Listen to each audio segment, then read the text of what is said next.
श्रीलक्ष्मीस्तोत्रम्। ॐ जय पद्मपलाशाक्षि जय त्वं श्रीपतिप्रिये, जय मातर्महालक्ष्मि संसारार्णवतारिणि। महालक्ष्मि नमस्तुभ्यं नमस्तुभ्यं सुरेश्वरि, हरिप्रिये नमस्तुभ्यं नमस्तुभ्यं दयानिधे, पद्मालये नमस्तुभ्यं नमस्तुभ्यं च सर्वदे, सर्वभूतहितार्थाय वसुवृष्टिं सदा कुरु।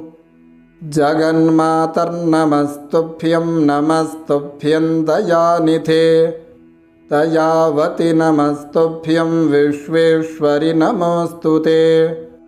नमः क्षीरार्णवसुते नमस्त्रैलोक्यधारिणि, वसुवृष्टे नमस्तुभ्यं रक्ष मां शरणागतम्। रक्ष त्वं देवदेवेषु देवदेवस्य वल्लभे, दारिद्र्यात्राहि मां लक्ष्मीकृपां कुरु ममोपरि। नमस्त्रैलोक्यजननि नमस्त्रैलोक्यपावनि, ब्रह्मादयो नमन्ति त्वां जगदानन्ददायिनि। विष्णुप्रिये नमस्तुभ्यं नमस्तुभ्यं जगद्धिते, आर्तिहन्त्रि नमस्तुभ्यं समृद्धिं कुरु मे सदा। अब्जवासे नमस्तुभ्यं चपलायै नमो नमः, चञ्चलायै नमस्तुभ्यं ललितायै नमो नमः।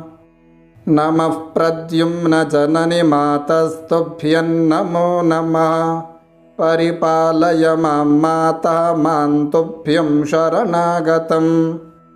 शरण्ये त्वां प्रपन्नोऽस्मि कमले कमलालये, त्राहि त्राहि महालक्ष्मि परित्राणपरायणे।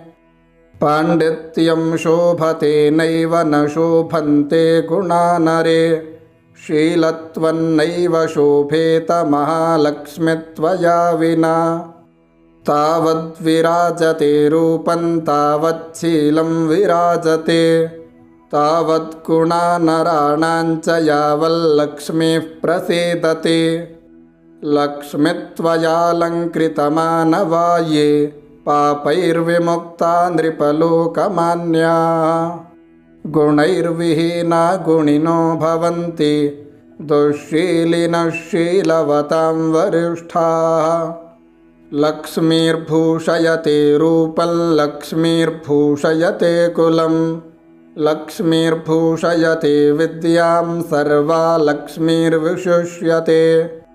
लक्ष्मी त्वद्गुणकीर्तनेन कमला भूर्यात्यलञ्चिंहतां, रुद्राद्या रविचन्द्रदेवपतयो वक्तुं च नैव क्षमाः।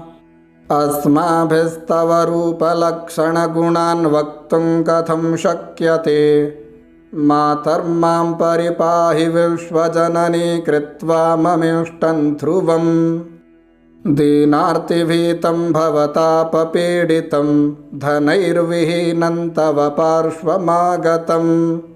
कृपानिधि त्वान् मम लक्ष्मि सत्वरं, धनप्रदानात् धननायकं कुरु।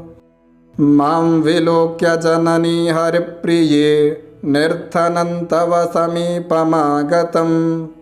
देहि मे झटिति लक्ष्मीकराग्रं, वस्त्रकाञ्चनवरान्नमद्भुतं। त्वमेव जननी लक्ष्मीः पिता लक्ष्मीस्त्वमेव च, भ्राता त्वं च सखा लक्ष्मीर्विद्या लक्ष्मीस्त्वमेव च। त्राहि त्राहि महालक्ष्मि त्राहि त्राहि सुरेश्वरि, त्राहि त्राहि जगन्माता दारिद्र्यात् त्राहि वेगतः। नमस्तुभ्यं जगद्धात्री नमस्तुभ्यं नमो नमः, धर्माधारे नमस्तुभ्यं नमः सम्पत्तिदायिनि। दारिद्र्यार्णवमग्नोऽहं निमग्नोऽहं रसातले, मज्जन्तं मां करे धृत्वा तूत्थरत्वं रमे द्रुतं। किं लक्ष्मी बहुनोक्तेन जल्पितेन पुनः पुनः, अन्यन्मे शरणं नास्ति सत्यं सत्यं हरिप्रिये। एतत् श्रुत्वागस्त्यवाक्यं हृष्यमाणा हरिप्रिया उवाच मधुरां वाणीं तुष्टाहं तव सर्वदा। श्रीलक्ष्मीरुवाच यत्त्वयोक्तमिदं स्तोत्रं यः पठिष्यति मानवः शृणोति च महाभागस्तस्याहं वशवर्तिनी। नित्यं पठति यो भक्त्या त्वलक्ष्मीस्तस्य नश्यति ऋणं च नश्यति तीव्रं वियोगं नैव पश्यति। यः पठेत् प्रातरुत्थाय श्रद्धा भक्तिसमन्विता गृहे तस्य सदा तुष्टिर्नित्यं श्रीः पतिना सह। सुखसौभाग्यसम्पन्नो मनस्वी बुद्धिमान् भवेत् पुत्रवान् गुणवान् श्रेष्ठो भोगभोक्ता च मानवः। इदं स्तोत्रं महापुण्यं लक्ष्म्यागस्त्यप्रकीर्तितं विष्णुप्रसादजननं चतुर्वर्गफलप्रदम्।